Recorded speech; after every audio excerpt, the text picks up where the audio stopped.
Welcome to the Friday Transportation Seminar. I'm Dr. Kelly Clifton, a professor in civil engineering, and it's my pleasure to introduce Dr. Gulsah Akar, assistant professor at Ohio State University. Gulsah has been doing a lot of research in travel choices and travel behavior, and today she's going to talk to you about travel choices. She has a talk organized into two parts. So one talking about campus transportation planning, which is something she's been working on for quite some time, and then statewide land use transportation planning. And Gulsah also got her PhD from the University of Maryland in 2009. Okay, well, thank you for the introduction. As Dr. Clifton told, I'm an assistant professor at the Ohio State University, and I got my doctoral degree from the University of Maryland in 2009, and I was working with Dr. Kelly Clifton as my advisor. So since then, since I graduated from Maryland, I have been at the Ohio State University. And today, as Dr. Clifton mentioned, I'm going to talk about two projects that I've been involved in the recent time. And then I'm going to conclude with some ongoing work that I'm doing with my students and some projects that I've been getting at the Ohio State University. My research centers on travel demand forecasting with a specific focus on travel behavior and links between travel, transportation, and land use. So what I do is I develop models based on the past and current conditions to forecast into the future what will happen under different socioeconomic scenarios, under different land use scenarios, what will be their impacts on transportation outcomes. My research led to several applications, a wide variety of publications and applications, from airport ground access modeling to traffic accident analysis. And today I'm going to talk about the last two ones that are highlighted here. I'm going to first talk about my research on campus transportation. And more recently, I've been more involved in land use transportation models. And I'm going to switch topics, and I'm going to talk about land use transportation models. So we'll begin with campus transportation. Well, campuses are unique places. They're great to walk around, bike around, and it's just fun to be on college campuses. However, the general trends that are being experienced at the nation level in terms of increasing auto use, parking demand, congestion on and around campuses, we've been experiencing them severely in the past years. So although there is increasing awareness, trying to shift modes, trying to shift people to use alternative modes of transportation, still most of the funds are allocated for auto modes. And the results are congestion on campuses and campuses around campuses, reduced quality of life, reduced physical activity, and the result is also costly parking because of the demand and supply issues. So within these considerations, over the past decade or so, there have been an interest in campus planning authorities to look into these issues and plan campuses and the transportation policies on campuses to favor alternative modes. One opportunity that campus transportation also provides is reshaping the nation's transportation patterns. Because if you think about it, especially when we think about the students, the travel behavior that they're going to adopt during their college years may disseminate into the nation as they find jobs in different places and as they mature into their lives. Well, I've been working on campus-related research since 2008. When I was a PhD student, I was employed as a research assistant at the Department of Transportation Services of the University of Maryland. And then after I moved to the Ohio State University, I kept this tradition and worked with the transportation services of the university. And this work resulted in some practical projects and also several publications. And today I'm going to talk about our publication, the last one, which is recently accepted, which focuses on transit use at a university. So since you guys are all here, I'm assuming that you're all interested in transportation.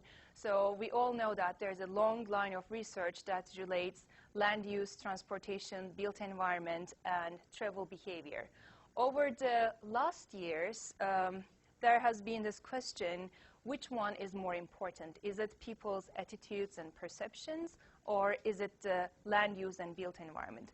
Because if you think about it, if the attitudes and perceptions are more important and they're not taken into consideration, then the effects of built environment and land use will be exaggerated. So with this in mind, we tried to answer questions whether the attitudes toward public transportation affect public transit use, and if so, how? What will be the effect of land use and built environment on the resulting transit use? Whether, if you look at both of these two types of factors, which one is more important, and whether there is evidence of residential self-selection effects. Because if people's attitudes and perceptions are more important, they will select their residential locations based on their perceptions and attitudes toward transportation. And in the end, the improvements in terms of transportation infrastructure and built environment is not going to have the estimated effects if the people's residential self-selection bias is not taken into consideration. So within this consideration, we hypothesized that the attitudes and neighborhood characteristics, together with sociodemographics, they all affect travel behavior. And travel behavior here in this research, we focused on transit use. And we tried to identify these relationships.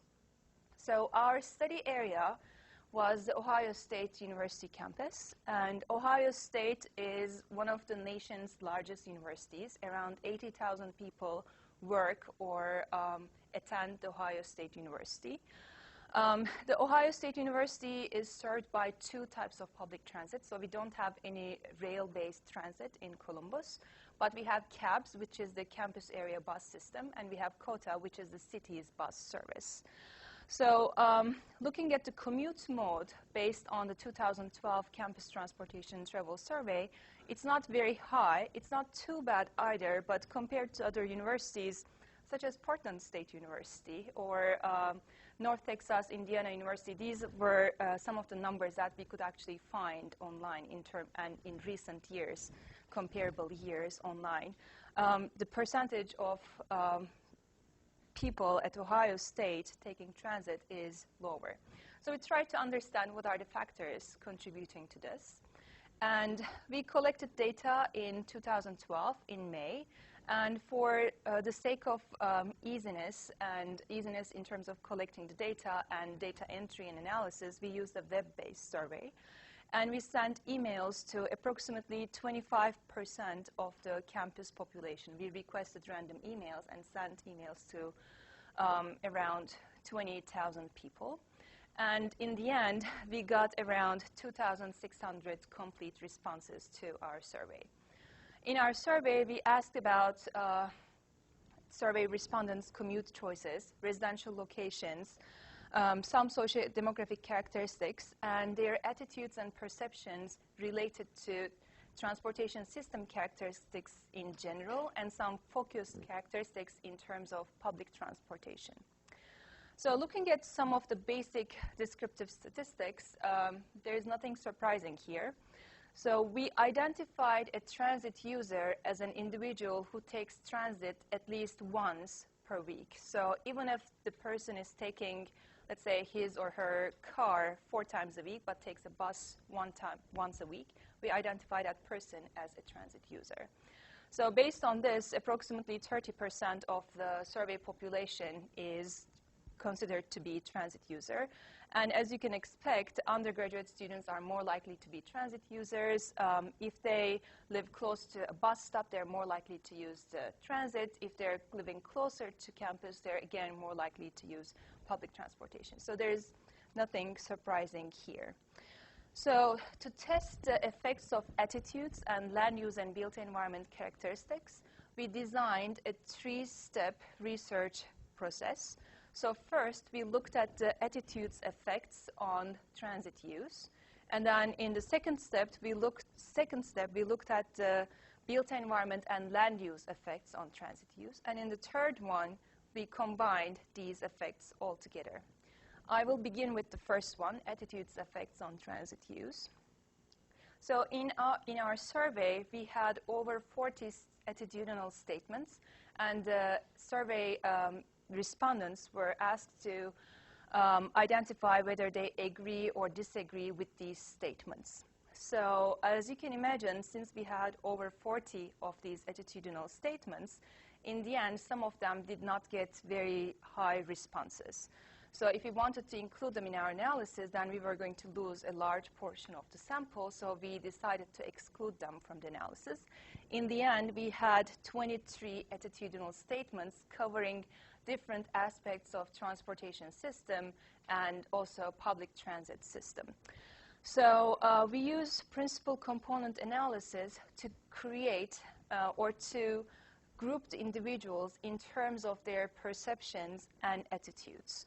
So at the end of the principal component analysis, we generated eight principal components that identify where the individuals fall in terms of their perceptions and attitudes. So for instance, looking at the third box there, if a person strongly agrees with statements such as saving travel time is more important, I often change my daily travel plans, taking the bus makes my commute longer, then he or she is going to be scoring high on the principal component 3 and be classified as a person who has needs for flexibility and is sensitive to time.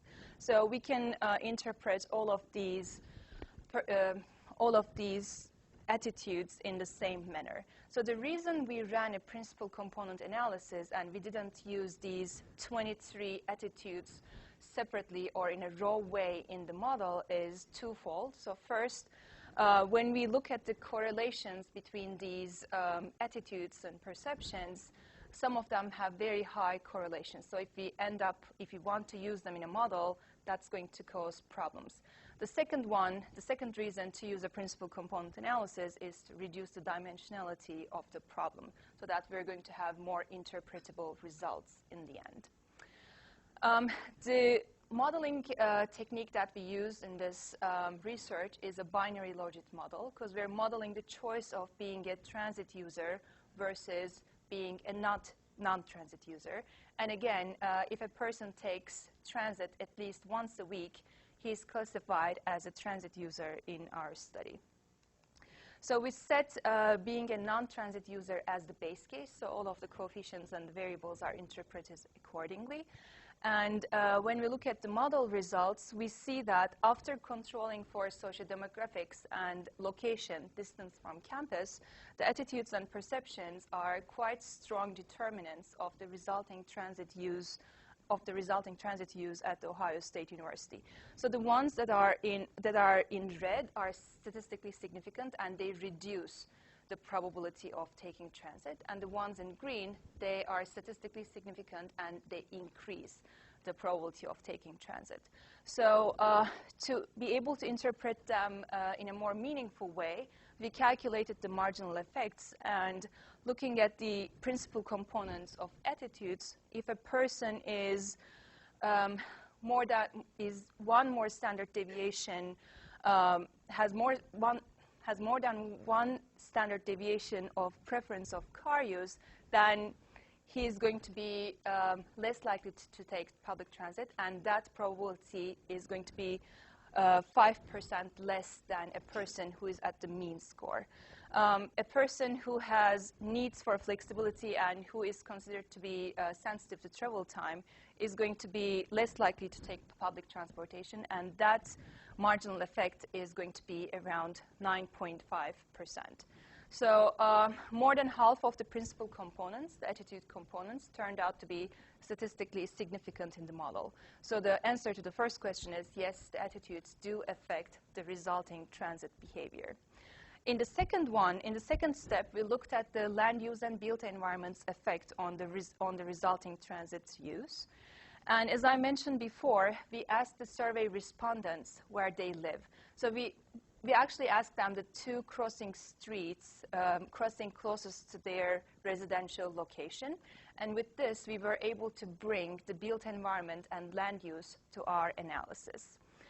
So the built environment variables that we use in our analysis are the usual suspects, population density, housing density, percentage of single-family housing, and so on. But instead of using these as raw variables in the analysis, we generated neighborhood clusters to consider or to analyze the full context of the effects of the neighborhood in terms of transit use. So using these 6 built environment variables and running them through and running a cluster analysis, we came up with 7 clusters in Ohio, in central Ohio.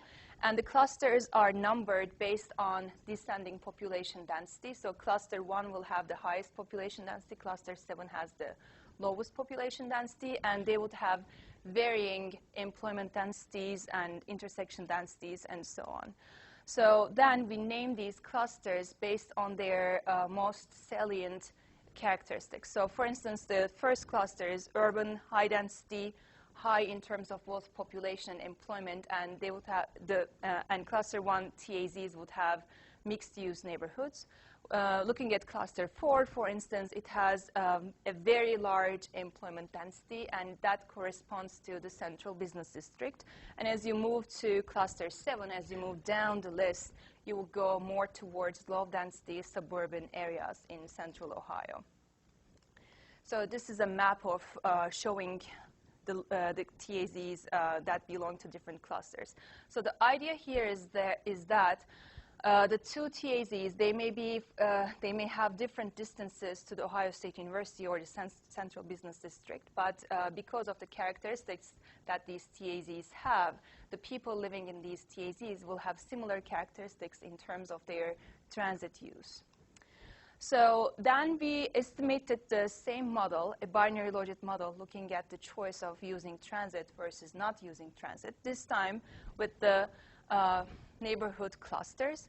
And we saw that keeping cluster 2 as the base case, all the other clusters are less, people living in other clusters are less likely to take transit. So one surprising thing that we found here is cluster 2 is the urban high density residential neighborhoods. So cluster 1 is the high density mixed use neighborhoods, and we find that the ones in high density residential neighborhoods are more likely to take transit as compared to the mixed use ones, which doesn't agree with several studies in this area. But I think the reason for this is because everyone is coming to Ohio State University in our study. So we're not really looking at the full array of all the trips, but we're only looking at people coming to the Ohio State University.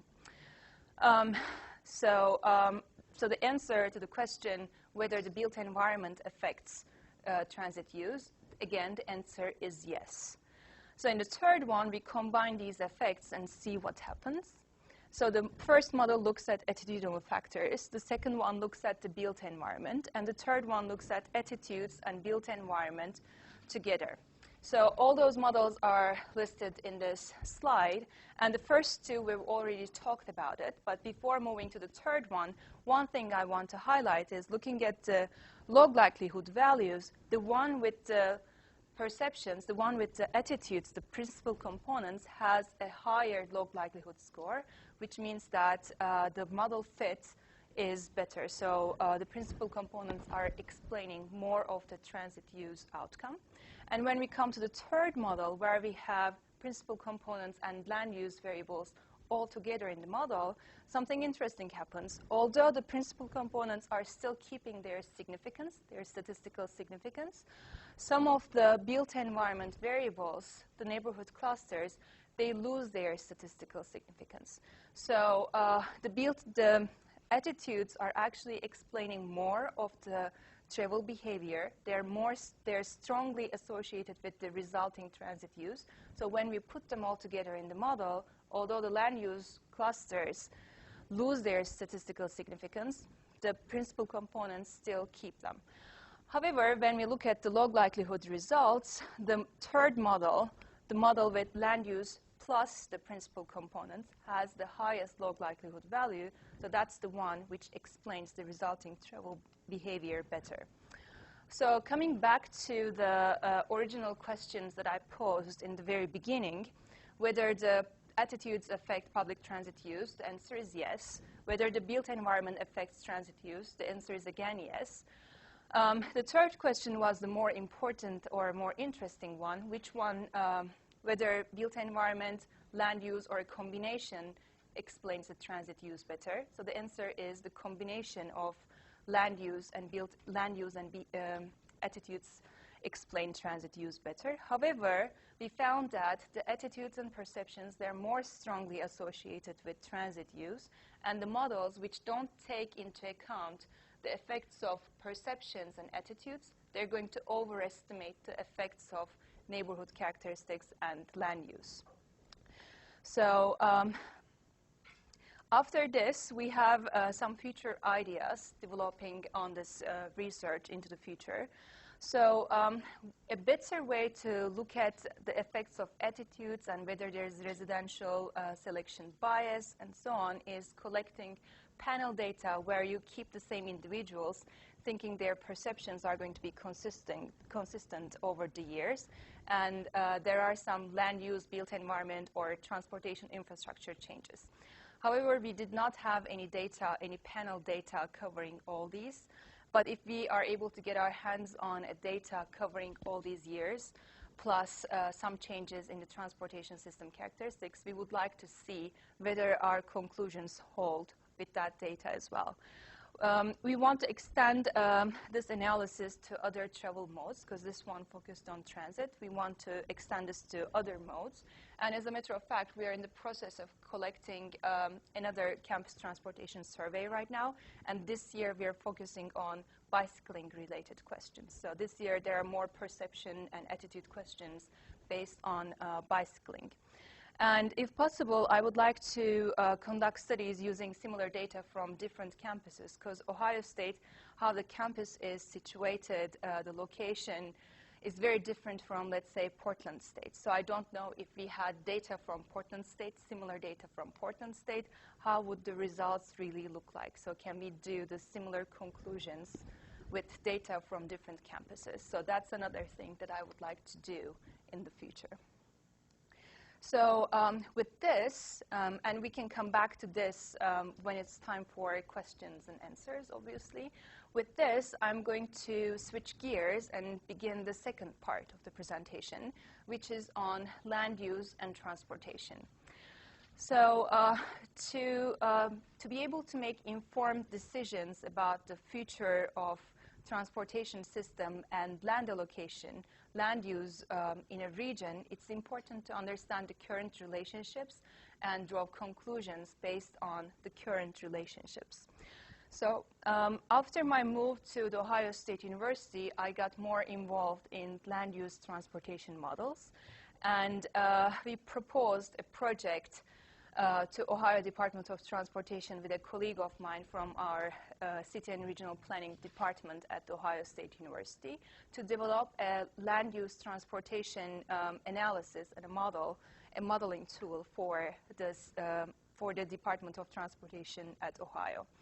So our State Department is also called ODOT. So sometimes when I Google ODOT for a report or for like a form or something, for some reason, yours always come up first. I don't know. So when you Google ODOT, it's Oregon, which always comes the first.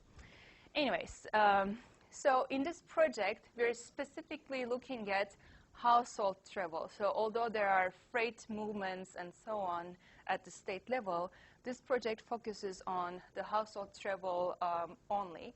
And there are some reasons for it. So first, the State Department of Transportation was interested in that. But the other reasons, well, over 3/4 of the miles that are traveled on the nation's highways are made by household travel.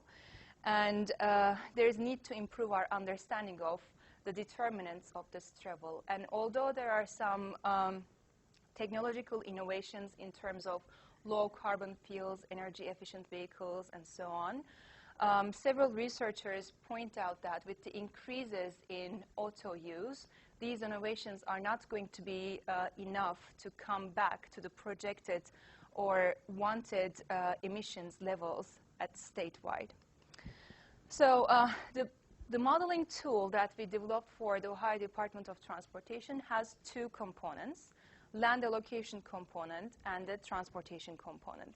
The land allocation component, we borrowed the basic model from the Mid-Ohio Regional Planning Commission.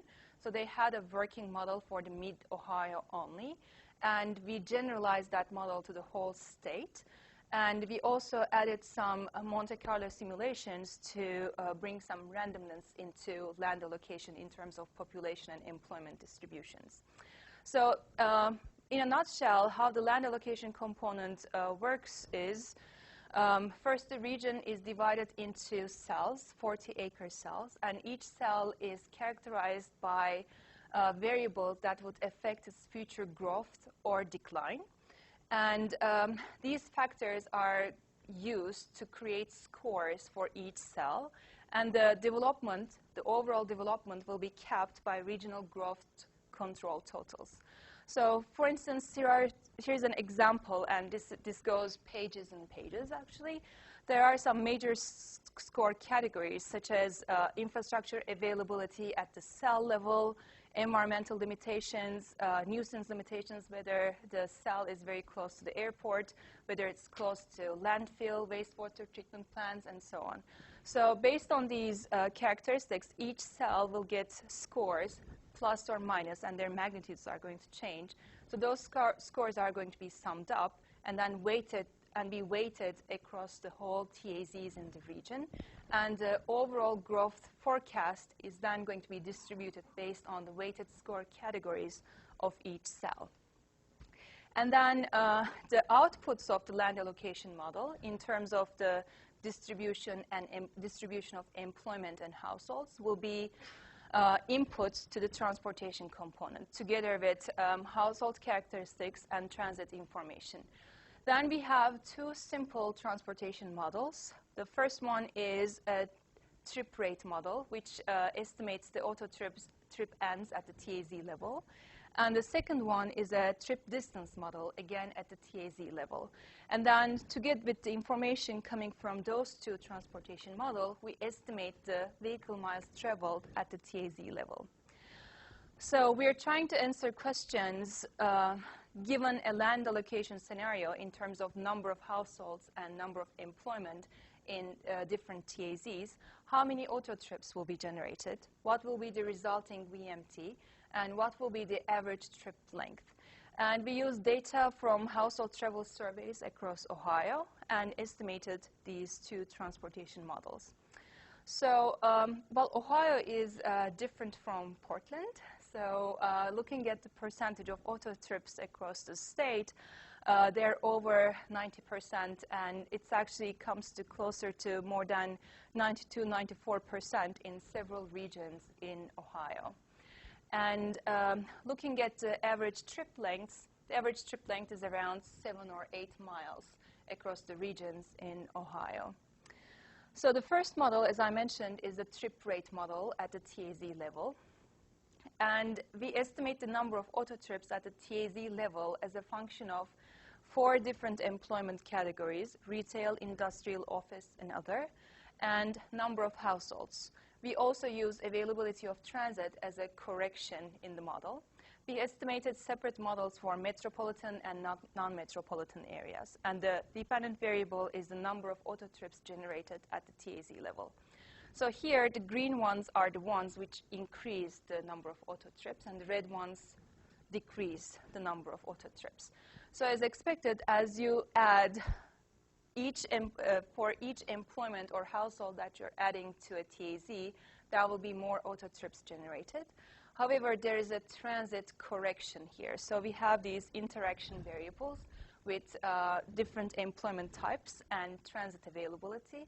So if there's, let's say there's a TAZ which has only 1 retail employment. So because of that, there will be 9.5 trips. And then if there is also transit available in that TAZ, there will be a correction of -2 trips. So this is how the auto trip rate model works.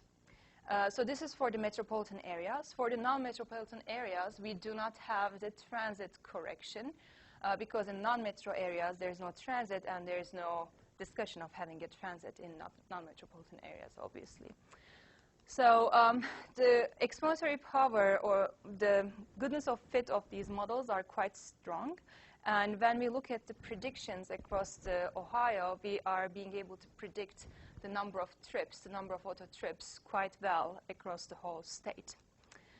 And the second transportation model is a trip distance model. It's again at the TAZ level.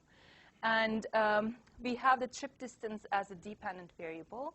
And we have the TAZ characteristics, household characteristics, and a job household balance index at the TAZ level as our independent variables. So the job household index measures the balance between employment and households. And it's calculated using a 15-minute driving radius across the TAZ center. So it looks at the number of households and number of employment. And it gets the value of 1 if there is 1 job per 1 household. And so it's a perfect balance. And it approaches 0 if there are only households or only employment present. So approaching 1 means there is more of a balance. Approaching 0 means there are either or present. So looking at the travel distances, again, there is not much surprising results here. We have the independent variables in terms of vehicles per household, which would increase trip distances, household density, retail density, they would decrease trip distance. And as expected, as there is more of a balance between households and employment, the job household index, the trip distances are going to be smaller. And then we had some regional dummy variables to control for the regional effects. And then, so once we have the number of trips generated at the TAZ level, and we also have the trip distances at the TAZ level, then we can come up with the vehicle miles traveled at the TAZ level. And we use that for different scenarios and scenario analysis. So we had, in this project, we had 4 scenarios, but I'm going to talk about the first and the third one only. The first one is the business as usual scenario. So if the current sprawl decline of the inner areas continue in Ohio. And the third one is a scenario with reversal of these trends. So there will be more infill development, sprawl being less, and cities growing in a more dense way. So looking at these 2 scenarios, going from year 2000 to 2035, which is our projection year, we see that with the base case scenario being the business as usual scenario with sprawl and cities, the inner areas declining, we see that the vehicle miles traveled is going to increase by around 10 million miles into the year 2035. So, however, with scenario 3 is the reversal of some of the current trends where we have more infill development, the cities growing with a more, in a more dense manner. This, of course, because we are adding more jobs and households into the region, again, the VMT is going to increase. But this increase is going to be, as compared to the base case scenario, almost 2 million miles less than the base case scenario. So this is just to show what the model can do. The Ohio Department of Transportation is also using this model for site-specific analysis. So if we add more jobs or more households in a dense manner in certain TAZs, what will be the outcomes in terms of trip distances or the number of trips that will be generated. So for instance, in certain TAZs which are expected to receive much more dense jobs into the future, we find that the number of trips are going to increase. But if we're able to put households around those TAZs with the decreases in trip distances, the overall VMT is not going to be increasing very much. So right now, so this was our first project, and it's completed recently. But right now, we're adding 2 new components to this model. The first one is a decline component. So when we finished this first project, we realized that although the model works very good for regions which are growing, the regions that are declining, the model predictions weren't very good. So some of the variables and their coefficients, they were all taken the same for growth and decline models. But for the regions that are declining, we realized that we need to use some different models. So we're adding a decline component. And in Ohio, other than the mid-Ohio, where Columbus is, most of the other areas are declining. So it's crucial that we have a better predicting decline component in the model. And the second one is a vehicle choice or a vehicle distribution component. So if you think about these vehicle miles that will be traveled around Ohio, if they are traveled by small passenger cars versus pickup trucks or SUVs, the impacts in terms of emissions or fuel usage and even state gas tax revenues, they're going to be quite different. So we're adding this second component for vehicle choice. And currently, we are working on this decline and vehicle choice components, so we don't really have any outputs on those yet. We're hoping to conclude this project by the end of the summer. So the variables of interest for the vehicle choice, vehicle distribution models are, again, built environment variables, transit access, and household characteristics. So with that, we're hoping that when we have a current trends versus a different scenario into the future, we will be able to tell how many of these miles are going to be traveled by passenger cars versus passenger trucks and at exactly what locations.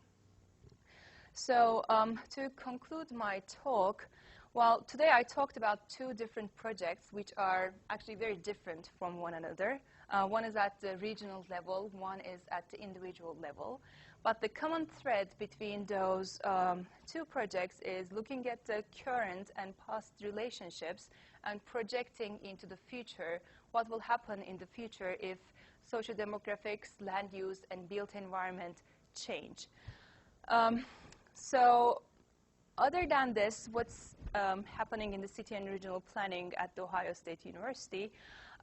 So I will start a new project in September, collecting data on bicycle trips, origins, destinations, and routes using a cell phone app. So the bicycle riders are going to be invited to download a cell phone app, and using this cell phone app, when they click on begin and end before and after their bicycle trips, will be able to record their origins, destinations, and all the routes that they're taking. So we're hoping that with the data and the models that come out of this research, we're going to be able to inform the campus planning authorities for bicycle infrastructure provision across campus.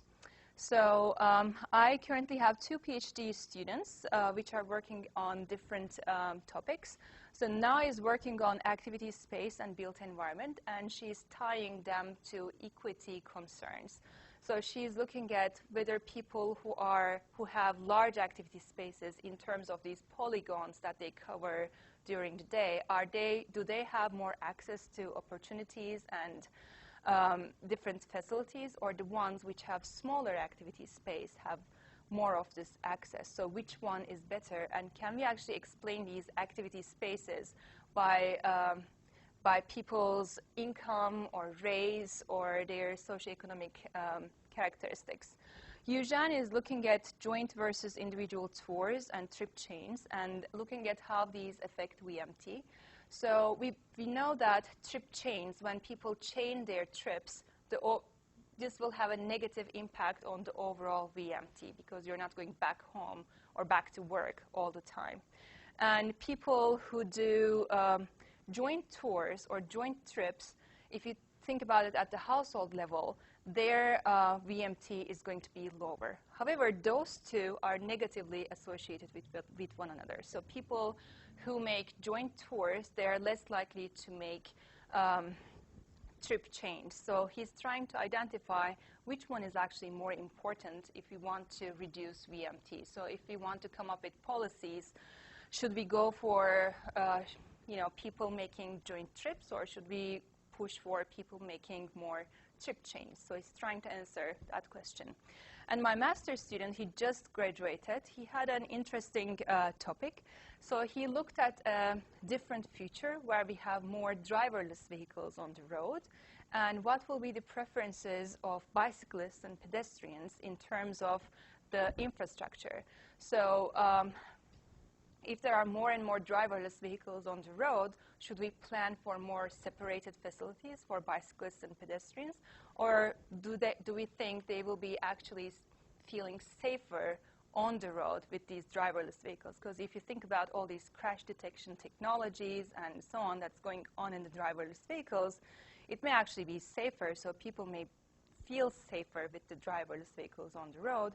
But that was his question. And what we found out was people actually want more separation if there are more driverless vehicles on the road. But the caveat, but the interesting thing is people who are more familiar with driverless vehicles, they do not want these separated facilities as much as the ones that are not familiar with driverless vehicles. So it could be like these elevators. When elevators were first installed in buildings, people were very scared of using them, but now we're just using them without even thinking about it, right? So he had an interesting topic, I think, as a master's student. Okay, so I think I gave you an overview of what I'm doing at Ohio State and my ongoing research and 2 of the recent projects. And I'll be very happy to answer any questions that you may have. Thank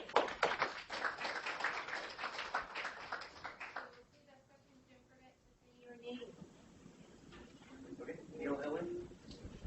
I was going to ask you about your trip generation model, if you had factored in any active transportation into that, or if that is part of your ongoing research that's to come later.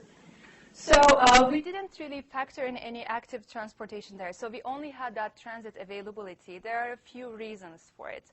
So when we put sidewalk availability and those sorts of things, we didn't really have the full data for the whole state. So we had to exclude part of the state to come up with the complete model. The other thing is, in Ohio, I showed you the percentages of auto trips. So if we had a model for auto versus transit versus biking versus walking, the results didn't turn out to be so great because the walking and biking trips are really very low. So the model results didn't turn out to be very good. The other thing is transit availability actually, because where there is transit availability, those are the areas which are more walkable or bikeable because those are more central areas and so on. It's not, of course, the best proxy, but it accounts for some of the walkability across the state. But I think if I were doing this study somewhere else, I would have added more variables to account for how they would reduce the number of auto trips. It's Violet Brown. I'm just curious on the campus survey, was there any concern that the fact that it was like those 2 weeks at the beginning of May might have affected people's responses to their interest in taking transit or in reporting how often they take transit, just given that that's kind of the best weather and when people are more interested in being outside? It could have been. To be honest, I don't have data from January or February, but in general, what I think is if people are taking transit at least once a week, they would be taking transit once a week in winter too. So I don't think it would have really changed our transit user versus non-transit user classification to a great extent. So, and the attitudes, I think they are more general. So we're not asking about what do you think about it this week. We're asking about like how do you agree with these statements. And I don't think they would be changing that much across the year. Yes. Justin, Cheryl. So you mentioned that you would be very interested in tracking these individuals across time, across the years, doing a longer-term survey. Mm-hmm. What kind of qualities are you going to be specifically looking at? Just income changes or geographic? You mean for the residential self-selection issue? So I would like to. few things about that. So the panel studies, I would be able to identify residential self-selection bias better with panel studies, because the assumption is people's attitudes and perceptions are going to be almost the same over the years. Of course, there may be changes, but there will be infrastructure changes. So we're holding one constant where we are changing something on the transportation side. So that way, we would be able to record better what's happening with the bias and residential self-selection. So the qualities or the data that I will look at is, again, I would look at their perceptions, attitudes, and also the socio-demographic characteristics, because if their income level is increasing from 20K to 100K all of a sudden, that may be the explanatory factor for changing transportation characteristics in the end. So I would record socio-demographics and perceptions in both years and see how the transportation changes are affecting the individual's choices in the end. Yes?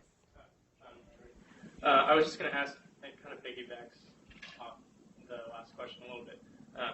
The model basically states that attitudes are the largest component in people's choice for using transit.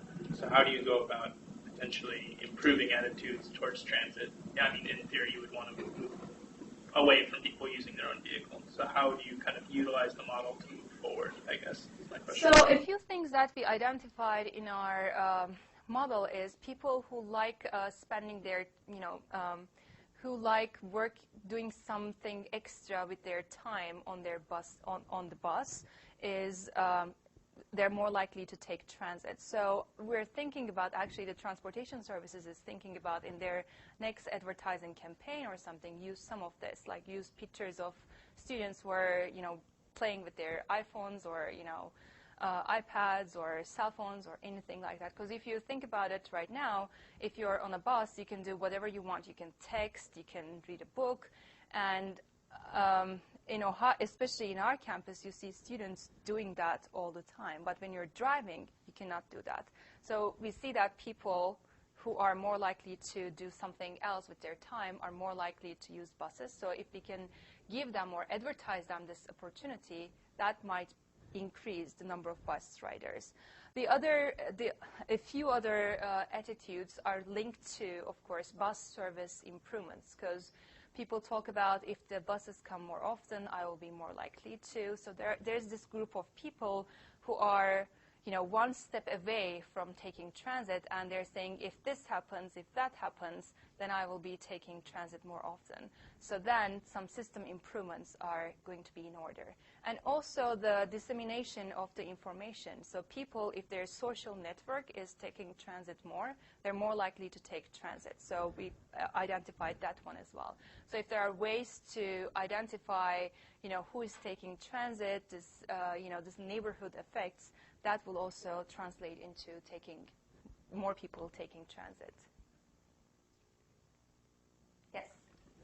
So when you did the third model with both attitudes and the environment, most of the environment ones, the clusters, dropped out, except the two that remained were both the mixed-use neighborhoods.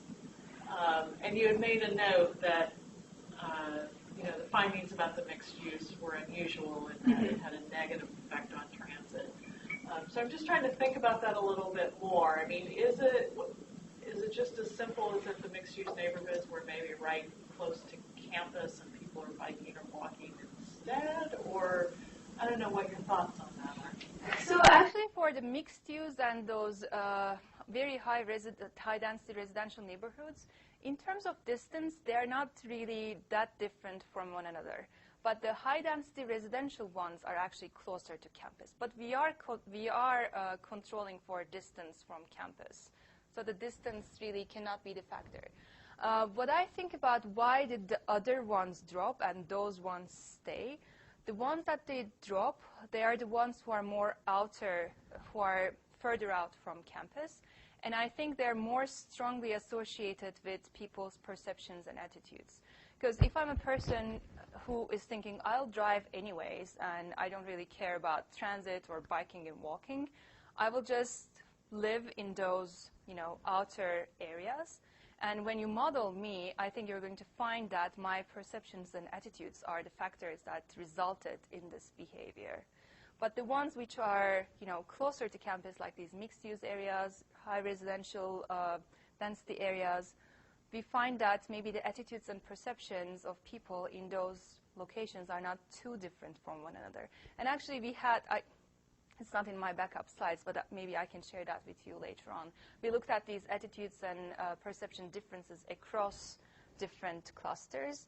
And the ones closer to campus, they're more close to one another in terms of their perceptions and attitudes. As you move away, the perceptions, the differences become larger as well. So taking the neighborhood and the preference. That's a good idea. We didn't do that, but I think for a future study. The people who are living in neighborhood A and have a certain attitude. Yeah, I think that's a good idea. So for future research, I think we could do that. Any other questions? How are we doing on time? I think we have some more time. Plenty of time for one question. I have some from the web. I can cruise while you guys think of some more questions. Daniel Truman, and I guess my question would be what your takeaway from this would be. And I think my takeaway was that when it comes to transit, the better bang for the buck is investing more in neighborhoods that already have infrastructure and density, as well as people who like those things, and that trying to spread coverage, you're going to spend a lot of money to go out to the burbs with very little payback. Is that fair? I think that's a fair conclusion. So because the budget is limited, right? You cannot just create bus lines everywhere in central Ohio. So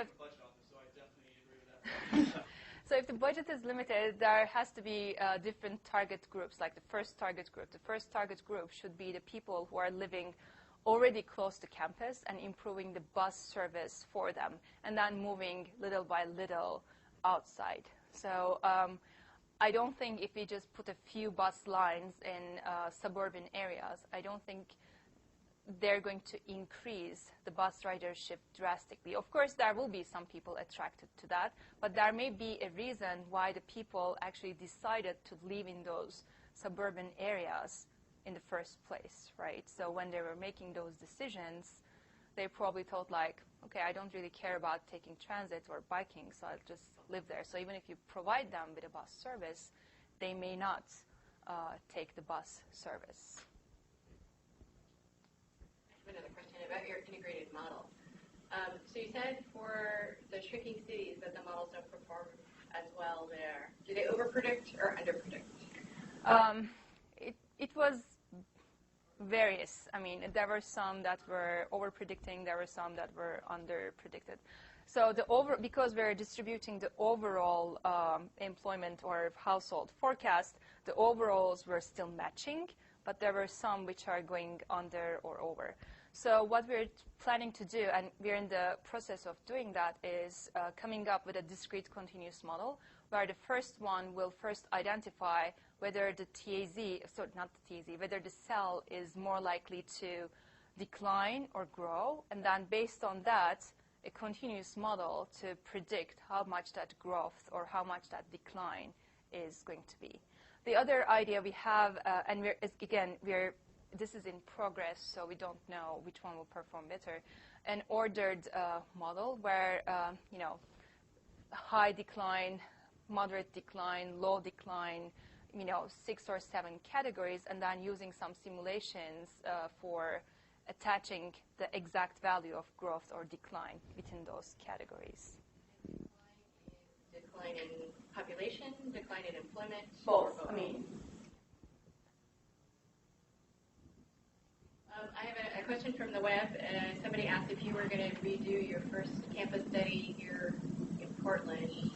I would love to, if there is some opportunity to conduct a similar survey with similar questions. So the question is, what would you add differently? Like you had Neil asked the question about adding different variables. So what are some specific things that are you, in your very short time you've been in Portland so far? Yeah, that's been a very short time. I think I would have to discuss with you and Professor Dill a little bit more about to understand what might be some of the unique features in Portland.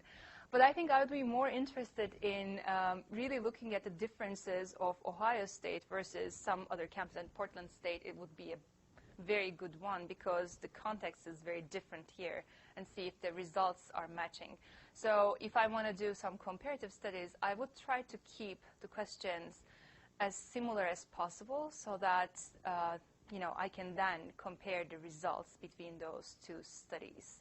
So obviously the findings, like the clusters, the neighborhood clusters may be different, or the principal components that I will come up with Portland data will be different, but the methodology, I can use the same methodology. And I think it will be different to see how different clusters are formed here, and whether the principal component groups are looking similar. I think it will be an interesting study. I was just going to bring up, go ahead. Oh, Jay Singh. My question was specifically regarding mobile technology. Like, do you think that's going to have more of an influence, like with ride sharing and microtransit issues? Do you think that's going to have an impact on attitude toward transit and other? I think so, because I think at this age, information is very important, right? So I see most of our students, or even myself, if I'm going to take the bus, I first check the schedule, right? So if I have an app for that, it's even better. So I don't have to go and wait at the bus stop for 15, 20 minutes. And we are going to have a bicycle sharing system at Ohio State campus. They're planning to launch it this September. I don't know if it's going to happen that soon or not. But again, the information is very important because you want to know whether there's a bicycle at the bicycle rack before getting there, so that you will know that you can take that bicycle and go somewhere else. So yeah, I think information and access to information is important, and it's going to increase the ridership for transit, or a bicycle sharing system, or these real-time ride-sharing options as well, on campus or at the city or regional level. I was just, you were kind of lamenting that Ohio State has only 16%. You actually have more transit riders than PSU does, just because the schools, you have 12.8 thousand, PSU only has 11.7. So you're actually beating us volume-wise, even though but the Portland State is, I don't know the number of students or, the total number. Yeah, so I think we should be comparing percentages, not raw. I thought it was funny because they seem, they're pretty close despite being, percentage almost being half. So. Yeah. Okay, great. Well, thank you, Reshap. And everyone, please join us next week, where our speaker is Michael Oslin from the Oregon State University, who's going to speak on Lighten Everybody's Load, LiDAR applications to support engineers, planners, scientists, and more. Thank you. Well, thanks for coming.